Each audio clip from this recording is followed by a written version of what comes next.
कोई साधक दूसरों को भी साधना से संयुक्त कर दे, कथा में लेकर चला आए कि अरे भैया कथा हो रही है, जैसे तैसे भी उसको बहला के फुसला के, तो उस व्यक्ति ने जो कथा सुनी उसके पुण्यों का 20% उसके खाते में चला जाता है जो बुला के लेके आया। ये मैं अपनी तरफ से नहीं कह रहा हूं, ये स्कंद पुराण में लिखा है और भागवत जी के महात्मा में भी लिखा है कि भृगुर वशिष्ठ च्यवनश्च गौतमः मेधा तिथिर्देवल देवरातः। पद्म पुराण के महात्मा में लिखा है कि जब सनक सनंदन सनातन सनत कुमार हरिद्वार चंडी घाट के पास में आनंद नामक तट में जब कथा करने के लिए बैठे और सबसे पहले पता चला भृगु जी महाराज को कि सनक सनंदन सनातन सनत कुमार जैसे महापुरुष वक्ता बन के बैठे हैं, ओहो ऐसा अवसर छूटना नहीं चाहिए। तो सबसे पहले अपनी गुफा का त्याग किसने किया? भृगु जी महाराज ने। कथा सुनने के लिए बद्रिक आश्रम से भागे हरिद्वार की ओर, लेकिन लिखा है कि भृगु जी महाराज सबसे अंत में पहुंचे, निकले थे सबसे पहले कथा सुनने के लिए, और जब तक पांडाल में पहुंचे हाउसफुल, और भृगु जी महाराज को सबसे पीछे बैठना पड़ा। क्यों भैया? भृगु जी महाराज कहाँ अटक गए थे, कहाँ लटक गए थे, कहाँ भटक गए थे? सबसे पहले निकलने के बाद भी सबसे अंत में क्यों पहुंचे? तो इस महात्मा में लिखा है कि भृगु जी महाराज को अपने अपने काम धंधों में उलझे हुए जो गृहस्थी दिखाई दिए, उनको बहला बहला कर फुसला फुसला कर कहा कि अरे भैया ये काम तो कभी समाप्त नहीं होते, ऐसा अवसर बार बार नहीं मिलता, प्रभु कृपा से मिला है, चलो तो सही, चलो तो सही। तो भृगु जी महाराज सबको एकत्रित करके लेके आए, इसलिए भृगु जी महाराज सबसे विलंब हो गए। बोलो राधे राधे। तो इसलिए आप लोगों को भी औरों को भी धर्म से जोड़ना चाहिए। पीबत भागवतम रसमालयम मुहु रहो रसिका भुवि बाहुकाहा। वेद व्यास जी महाराज कहते हैं आइए खूब इसका रसास्वादन कीजिए। अब चौथे श्लोक से वेद व्यास जी महाराज हमको लेकर जा रहे हैं कहाँ? नैमिषारण्य। शरीर से आप यहाँ बैठे हैं, लेकिन अपने मन को ले चलें नैमिषारण्य तीर्थ। जैसा मैंने आपको कल बताया था, व्यास जी ने इन ग्रंथों को अपने कृपा पात्र शिष्य सूत जी महाराज को सुनाया और कहा कि जाओ यत्र तत्र धर्म का प्रचार करो। सूत जी महाराज तीर्थाटन करते हुए नैमिषारण्य में पहुंचे। वहाँ पर पहले से ही एक वार्षिक सत्र चल रहा था, शौनकादि 88,000 ऋषियों का धर्म चर्चा चल रही थी, और तभी सूत जी महाराज का वहाँ पर आगमन हुआ। व्यास के कृपा पात्र सूत जी को देखकर सभी शौनकादि 88,000 सूत जी महाराज को कहते हैं कि आप इस व्यासपीठ को अलंकृत कीजिए, हमारे समस्त शंकाओं का समाधान कीजिए, संशयों की निवृत्ति कीजिए, हम आपसे कुछ पूछना चाहते हैं। सूत जी ने कहा आप इतने बड़े बड़े महानुभाव, इतने बड़े बड़े अमलात्मा विमलात्मा महात्मा, मैं छोटा सा 19 साल का बालक आपको क्या ज्ञान दूंगा? ज्ञानी को हमेशा अपने को छोटा मानना चाहिए। जैसा कि आपने सुना होगा कि वृक्ष में जितने फल लगते हैं उतना वृक्ष झुकता है। ज्ञानी व्यक्ति अगर अहंकारी है तो फिर उसको ज्ञानी नहीं कह सकते, उसको आप जानकार कह सकते हैं, क्योंकि भगवान श्री कृष्ण गीता में कहते हैं नहीं ज्ञाने न सदृशम पवित्रम इह विद्यते, क्योंकि ज्ञान के समान तो कोई दूसरा पवित्र निर्मल कोई दूसरा है ही नहीं। ज्ञान तो वो होना चाहिए जिससे सामने वाले को सुकून मिले। ज्ञान की परिभाषा ये नहीं है कि आप हर किसी को टोका टोकी करो, रोका रोकी करो। अगर मंदिर में कोई उपासना कर रहा है, अगर कोई होता है कई बार कि वो गलत कर रहा है, उसको बिलपत्र भी नहीं चढ़ाना आ रहा है कि उल्टा चढ़ाना है, सीधा चढ़ाना है, पीछे की जो डंडी होती है वो तोड़ना है, और आपको पता है, तो आपको उसको अगर बताना भी है तो तरीका बड़ा सॉफ्ट होना चाहिए। ऐसा होना चाहिए कि उसको ठेस ना पहुंचे। भक्ति में किसी को भी ठेस नहीं पहुंचनी चाहिए। अब आपका तरीका ऐसा थोड़ा ही होना चाहिए, अरे सुनो तुम ना बेलपत्री गलत चढ़ा रहे हो, ऐसे थोड़े ना चढ़ाते हैं, इसको तो उल्टा करके चढ़ाते हैं, पीछे का ये करते हैं, ऐसा नहीं। और कई बार तो अगर आपको लगे कि समय उचित नहीं है, बहुत सारे लोग हैं, मैं बोलूँगी तो हो सकता है इसको बुरा लग जाए, तो कई बार वहाँ पर फिर आंख भी बंद करनी पड़ती है। बोलो राधे राधे।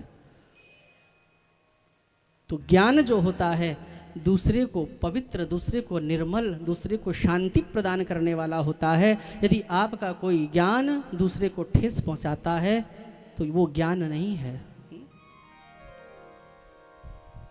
तो सूत जी महाराज इतने ज्ञानी हैं, लेकिन क्या कह रहे हैं कि मैं कहाँ अल्पज्ञ, कहाँ आप इतने बड़े बड़े महात्मा। संकोच हो रहा है। सिकुड़ से गए सूत जी महाराज। तभी 88,000 ऋषियों ने कहा, नहीं, आप पर आपके गुरु की कृपा हुई है। चिंता मणिर लोक सुखम सुरद्रुह स्वर्ग संपदाम। और जिस पर गुरु की कृपा हो जाती है उसको सर्वस्व की प्राप्ति हो जाती है। अगर किसी के हाथ में चिंतामणि लग गई, चिंतामणि समझते हैं, मतलब चिंतामणि हाथ में लग गई तो आप जो चिंतन करेंगे आपके सामने वो मिल जाएगा, जो चिंता करेंगे आपके सामने वो आ जाएगा। आप कहेंगे कि हमको बढ़िया 56 प्रकार का भोग आ जाए तो 56 प्रकार का भोग आ जाएगा। आप कहेंगे कि हमको स्वर्ग मिल जाए, आपको स्वर्ग मिल जाएगा। तो ये सौनकादि 88,000 ऋषि क्या कहते हैं? चिंतामणिर लोक सुखम सुरद्रुह स्वर्ग संपदाम। चिंतामणि किसी के हाथ लग जाए ना तो संसार के सारे सुख प्राप्त कर सकता है, वो स्वर्ग भी प्राप्त कर सकता है, लेकिन वो भगवत धाम प्राप्त नहीं कर सकता। चिंतामणि हाथ लगने से संसार के ऐश्वर्य तो हाथ लग सकते हैं, लेकिन भगवत कृपा हाथ नहीं लग सकती। लेकिन अगर गुरु की कृपा हो जाए तो भगवत कृपा हाथ लग जाती है। इसलिए चिंतामणि से भी बढ़कर है गुरु की कृपा। तुम पर गुरु की कृपा हुई है, इसलिए आप व्यासपीठ पर बैठिए। सूत जी महाराज को व्यासपीठ पर बैठा दिया और सौनकादि 88,000 ऋषि ऐसे बैठ गए जैसे आप लोग बैठे हैं ना यहाँ पर, ऐसे। हमारे ग्रंथों में संवाद है माताओं, हमारे जो ग्रंथ है ना माताओं, गर्व कीजिए इन पर। ये लकीर के फकीर नहीं है, ये पत्थर में खींची गई लकीर नहीं है। हमारे ग्रंथ क्या है? इसमें संवाद है। इसमें ऐसा नहीं है कि इसमें लिख दिया अब तुम कुछ पूछ नहीं सकते, तुम कुछ बोल नहीं सकते, जो इसमें लिखा है तुमको वो करना पड़ेगा, नहीं तो तुम्हारा सर तन से जुदा, तन सर से जुदा। ऐसा नहीं है। ग्रंथों में संवाद है गुरु शिष्य का। यहां पर क्या हुआ? सूत जी महाराज कहने लगे, आपके मन में क्या शंकाएं हैं, मुझे कैसे पता चलेगा? और इतने 88,000 ऋषि बैठे हैं, अगर कभी कोई उठे कि मुझे इस प्रश्न का उत्तर दे दीजिए, कभी इधर से बोले कोई इधर से बोले, तो कथा में क्या होगा? विक्षेप होगा। तो सूत जी महाराज ने कहा, अगर आप बुरा ना माने तो ऐसा कीजिए, जो आप 88,000 ऋषि हैं ना, किसी एक को प्रमुख बना लीजिए, मॉनिटर बना लीजिए, उसको मेरे सामने बैठा लीजिए और बस एक दूसरे को कोहनी मार मार के एक दूसरे का जो प्रश्न है वो ट्रांसफर करते रहिए। और वो प्रश्न घूमता घूमता आएगा शौनक के पास और एक ऋषि के पास। फिर वो ऋषि मुझसे प्रश्न पूछता रहे कि अमुक व्यक्ति ये प्रश्न पूछ रहा है। अब आप किसको बनाना चाहें? तो ऋषियों ने आपस में मंत्रणा करी और बहुत विवेकी एक ऋषि थे जिनका नाम था शौनक। क्या था? शौनक। तो शौनक को कहा, क्योंकि प्रश्नकर्ता भी कैसा होना चाहिए? लिखा है, प्रश्न करने का भी तरीका होना चाहिए। गीता में ही आता है कि परिप्रश्नेन सेवया, प्रश्न जो है विनम्रता पूर्वक करना चाहिए। प्रश्न सामने वाले का परीक्षण करने के लिए नहीं करना चाहिए कि हम जरा व्यास जी से पूछते हैं, देखते हैं इनको ये बात आती है कि नहीं आती। इस चीज का भी खंडन करता है शास्त्र। प्रश्नकर्ता पहले अपने को खाली समझे, विनम्र हो जाए और उसके बाद बड़े विनम्र भाव से प्रश्न करना चाहिए। तो ये सारा विवेक शौनक जी को है। वाणी भी बड़ी मधुर है, बोलते हैं तो ऐसा लगता है पुष्प वृष्टि हो रही हो। तो कहा कि इन्हीं को क्यों ना मुख्य श्रोता बनाया जाए, और शौनक जी को आगे बैठा दिया। तो इसलिए क्या कहते हैं? शौनकादि ऋषि, अर्थात शौनक आदि ऋषि सामने बैठे हुए हैं। शौनकादि 88,000 ऋषि, और शौनक जी ने सबका प्रतिनिधित्व करते हुए एक प्रश्न पूछा, हे सूत जी महाराज, सभी श्रोताओं के प्रश्नों का कलेक्शन करके मैंने एक श्लोक बनाया। सबसे पहले मेरे पास 6 प्रश्न आए हैं। हाँ, जैसे कौन बनेगा करोड़पति में आ जाते हैं ना प्रश्न, ऐसे ही शौनकादि कहते हैं 6 प्रश्न आए हैं मेरे पास, समाधान कीजिए ना। क्या प्रश्न है? शौनक उवाच कि किम श्रेयः शास्त्र सारः कः स्वावतार प्रयोजनम किम कर्म केवताराश्च धर्मः कं शरणं गतः। ये 6 प्रश्न हैं मेरे। किम श्रेयः, इस जीवन में करने योग्य क्या है? ये जीवन मिला क्यों है? उद्देश्य क्या है इस जीवन का? ये मेरे पास पहला प्रश्न आया है। शास्त्र सारः कहा, किसी ऋषि ने प्रश्न पूछा है कि सूत जी से ये पूछो ना कि शास्त्रों का सार क्या है। इतने सारे वेद हैं, इतने पुराण हैं, असंख्य श्लोक हैं, रामायण शतकोटि अपारा। रामायण में ही कितने 100 करोड़ श्लोक हैं रामायण में। कितने? 100 करोड़। हमारे हाथ मृत्यु लोक के हाथ तो केवल 24,000 लगे जब इसका बंटवारा हुआ, अन्यथा शतकोटि प्रविस्तरम। वाल्मीकि रामायण, रामायण में कितने श्लोक हैं? शतकोटि प्रविस्तरम, 100 करोड़ श्लोक। तो किसी ऋषि ने पूछा, इतने श्लोक पढ़ने संभव नहीं है। अनंत शास्त्रम बहुलाश्च विद्या अल्पश्च कालो बहुविघ्नता च। अनंत शास्त्र हैं, अल्पश्च कालः, आयु है थोड़े कुछ समय की, 60 70 100 साल की, और वो भी बहुविघ्नता चा। उस 60 70 की आयु में भी न जाने कितने विघ्न, कितनी टेंशन। हाँ, घर की टेंशन सुलझती नहीं, ग्रंथ पढ़ने की तो बात छोड़ दो।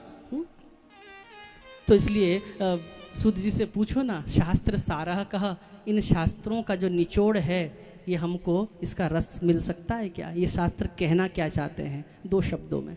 तो दूसरा प्रश्न आया। पहला प्रश्न किम श्रेयः, जीवन का लक्ष्य क्या है। दूसरा प्रश्न शास्त्र सारः कः, शास्त्रों का सार क्या है। तीसरा प्रश्न किसी ऋषि ने पूछा, स्वावतार प्रयोजनम, भगवान के अवतार का प्रयोजन क्या है, भगवान अवतार क्यों लेते हैं।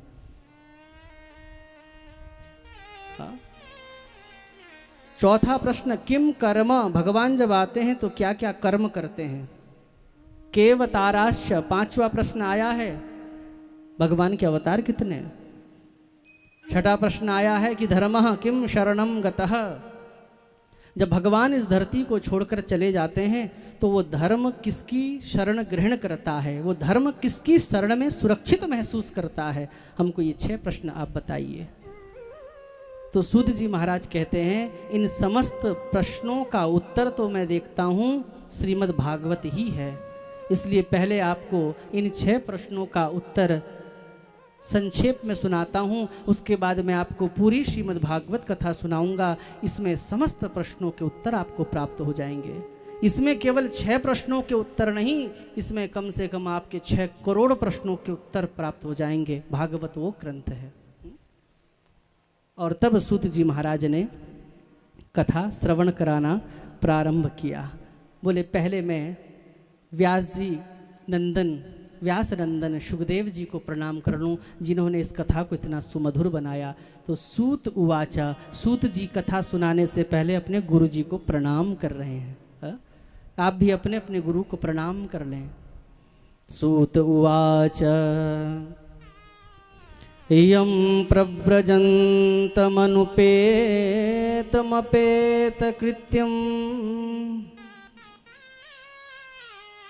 द्वैपायनो विरह कातरयाजुहाव पुत्रेति तन्मयतया तरवोऽभिनेदुस् तं सर्वभूतहृदयं मुनिमानतोऽस्मि।